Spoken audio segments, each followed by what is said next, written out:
Hello साथियों, भारतीय न्याय संहिता 2023 में हम पढ़ रहे हैं अध्याय 5 महिला और बालक के विरुद्ध अपराधों के विषय में। धारा 72 जो कि आईपीसी की धारा 228 का के समरूप है। कतिपय अपराधों आदि से पीड़ित व्यक्ति की पहचान का प्रकटीकरण। क्या कह रही section? Disclosure of identity of victim of certain offence etcetera. मतलब कुछ ऑफेंस ऐसे हैं, कुछ अपराध ऐसे हैं जिनमें कि विक्टिम की आइडेंटिफाई का प्रकटीकरण नहीं होना चाहिए। अगर फिर भी कर दिया जाता है डिस्क्लोजर तो उसके लिए अपराध का प्रावधान किया गया है।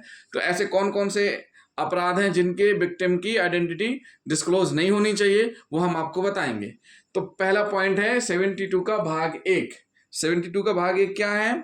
जो कोई मतलब कोई भी हो, कोई भी जो कोई अपराध धारा 64, 65, 66, 67, 68, 69, 70, 71 ये हम आपको सारे के सारे सेक्शन पढ़ा चुके हैं कि अपराध की पीड़ित का, यानी जो ये अपराध हैं इनके विक्टिम का किसी नाम या अन्य बात को जिससे उसकी पहचान हो सकती है को प्रिंट और पब्लिश करता है या करेगा, पब्लिश करता है, उसको सजा दोनों भांति के कारावास जिसकी अवधि 2 वर्ष तक की हो सकेगी और जुर्माने से भी दंडित किया जाएगा।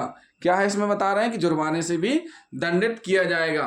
मतलब सीधी सी बात यह है कि कुछ अपराध ऐसे हैं जिनमें विक्टिम को डिस्क्लोज नहीं करना है। अगर उसको डिस्क्लोज कर रहे हैं, उसका नाम और उसके पहचान के बारे में, तो अपराध माना गया है। तो इसमें कोई भी हो, जो कोई भी 64, 65, 66, 67, 68, 69, 70, 71 की अपराध की विक्टिम का किसी नाम या अन्य बातों को जिससे उसकी पहचान हो सकती है को प्रिंटेड करना या पब्लिश करना या शेयर करना सोशल मीडिया में, ये सारे के सारे करना अपराध की श्रेणी में है। अगर कोई ऐसा करता है तो जो कोई भी ऐसा करेगा, जो कोई मतलब कोई भी हो, चाहे वो पब्लिक सर्वेंट हो, चाहे प्राइवेट हो, चाहे मेल हो, चाहे फीमेल हो, कोई भी हो, जो कोई भी ऐसा करेगा उसको दोनों भांति के कारावास जिसकी अवधि 2 वर्ष तक की हो सकेगी और जुर्माने से भी दंडित किया जाएगा। लेकिन 72 का भाग 2 क्या कह रहा है? कुछ परिस्थितियों में डिस्क्लोज करने पर छूट दी गई है। किन परिस्थितियों में, वो हम आपको बताएंगे। 72 का पार्ट 2 क्या कह रहा है? उपधारा 1 की किसी बात का विस्तार किसी नाम या अन्य बात के मुद्रण या प्रकाशन पर यदि उसके पीड़ित व्यक्ति की पहचान हो सकती है तब नहीं होता जब ऐसा मुद्रण या प्रकाशन, मतलब तब उसको दंडनीय नहीं माना गया जब ऐसा प्रकाशन और मुद्रण किसके द्वारा किया जाए? पुलिस थाने के भार साधक अधिकारी के द्वारा किया जाए। पुलिस थाने के भार साधक अधिकारी के द्वारा किया जाए, लेकिन किस संबंध में वो भी हम बता रहे हैं। पुलिस थाने के भार साधक अधिकारी, अन्वेषण अधिकारी जो कि अन्वेषण के प्रयोजन से सद्भावपूर्वक कार्य करते हैं। मतलब किसमें कि जो केस डायरी वो तैयार कर रहे हैं उसमें उनका नाम पता स्पष्ट लिख सकते हैं, उसमें कोई वो नहीं है।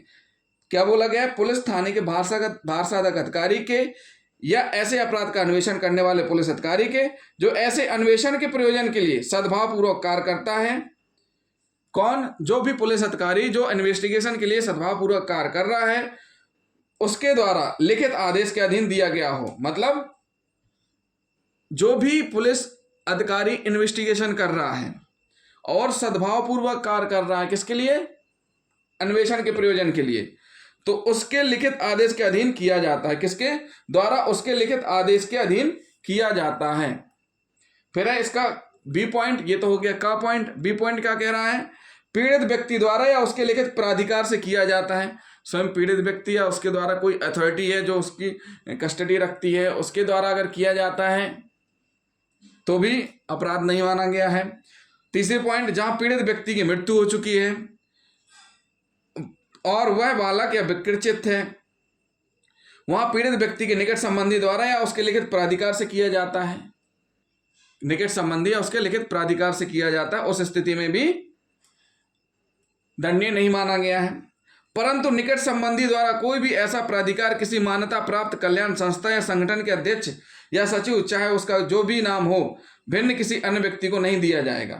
मतलब क्या बोला गया इसमें? स्पष्ट किया गया है परंतु निकट संबंधी कोई भी ऐसा प्राधिकार, मान्यता प्राप्त प्राधिकार किसी मान्यता प्राप्त कल्याण संस्था या संगठन के अध्यक्ष, सचिव, चाहे उसका जो भी नाम हो, भिन्न किसी अन्य व्यक्ति को नहीं दिया जाएगा। मतलब दूसरे को नाम नहीं दिया जाएगा उससे में। provided that no such authorization shall be given by the next of kin of anybody other than the chairman of the security by whatever name called of any recognized welfare institution or organization। तो इसको स्पष्टीकरण किया गया। मान्यता प्राप्त कल्याण संस्थाएं संगठन, इस उपधारा के प्रयोजन के लिए मान्यता प्राप्त कल्याण संस्था या संगठन से केंद्रीय राज्य सरकार द्वारा इस उपधारा के प्रयोजन के लिए किसी मान्यता प्राप्त कोई समाज कल्याण संगठन अभिप्रेत है।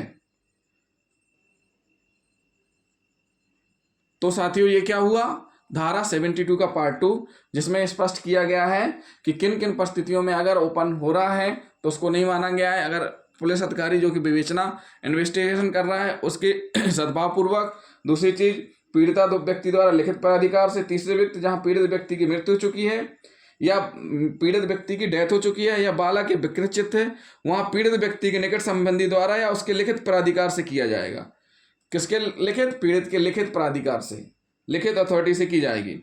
परंतु निकट संबंधी द्वारा कोई भी ऐसा प्राधिकार किसी मान्यता प्राप्त कल्याण संस्था और संगठन के अध्यक्ष या सचिव, चाहे जो कोई भी हो, नाम हो भिन्न किसी अन्य व्यक्ति को नहीं दिया जाएगा। परंतु जो निकट संबंधी है किसी अन्य को नहीं देगा। क्या नहीं देगा? विक्टिम का नाम पता, जिससे उसकी पहचान उजागर हो। अब हम पढ़ेंगे धारा 73।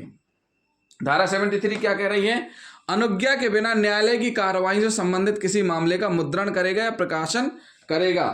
प्रिंटिंग और publishing any matter relating to court proceeding without permission, court proceeding से रिलेटेड कोई भी प्रकाशन या मुद्रण बिना कोर्ट की परमिशन से नहीं करेगा। क्या नहीं करेगा? जो कोई धारा 72 यानी जो अभी पढ़ी ना 72 धारा में निर्दिष्ट किसी अपराध, निर्दिष्ट अपराध कौन? 64, 65, 66, 67, 68, 69, 70, 71 की बाबत किसी न्यायालय के समक्ष किसी कार्रवाई के संबंध में कोई बात उस न्यायालय की पूर्व अनुज्ञा के बिना मुद्रित या प्रकाशित करेगा, वह दोनों के किसी भांति से कारावास जिसकी अवधि 2 वर्ष तक की हो सकेगी, दंडित किया जाएगा, जुर्माने का भी दायी होगा। स्पष्ट किया गया है कि प्रिंट और publish any matter in relation to any proceeding before a court with respect to an offence refer to in section 72 without the previous permission of such court shall be punished by imprisonment of either। बताया गया है कि अगर court की permission के बगैर जो court proceeding है जो इन सेक्शंस की है, अगर वो कर रहा है, किसी प्रकार से मुद्रित कर रहा है या छाप रहा है, तो वो अपराध की श्रेणी में है। कोर्ट प्रोसीडिंग चल रही है, यानी जिला कोर्ट में प्रोसीडिंग चल रही है, डिस्ट्रिक्ट कोर्ट में, और उस दौरान इन सेक्शन के संबंध में अगर छापा जा रहा है तो ऐसी स्थिति में क्या माना जाएगा? दंडनीय माना जाएगा, जिसमें 2 वर्ष की सजा का प्रावधान है। लेकिन इसमें स्पष्ट क्या किया गया है कि किसी उच्च न्यायालय या उच्चतम न्यायालय के निर्णय का मुद्रण या प्रकाशन इस धारा के अर्थ में अपराध की कोटि में नहीं आता है। मतलब ये हुआ कि अगर जो हाई कोर्ट और सुप्रीम कोर्ट के जो निर्णय जारी होते हैं उनको प्रिंटेड छापना इस श्रेणी में नहीं आता है, अपराध की श्रेणी में नहीं आता है। लेकिन अगर विचारण कोर्ट की प्रोसीडिंग है उसको अगर मुद्रित या प्रिंटेड या प्रकाशित करेगा तो वो अपराध की श्रेणी में आएगा, जिसमें अधिकतम 2 वर्ष तक का जुर्माना का प्रावधान है। तो साथियों ये हुई क्या? धारा 73, और पहले हमने पढ़ा धारा 72। अब आगे पढ़ेंगे हम महिला के विरुद्ध आपराधिक बल और हमले के विषय में। तो जिन साथियों ने अभी तक हमारा चैनल सब्सक्राइब नहीं किया है तो सबसे पहले हमारे चैनल को सब्सक्राइब कर लें और वीडियो को लाइक और शेयर करना ना भूलें। थैंक यू दोस्तों।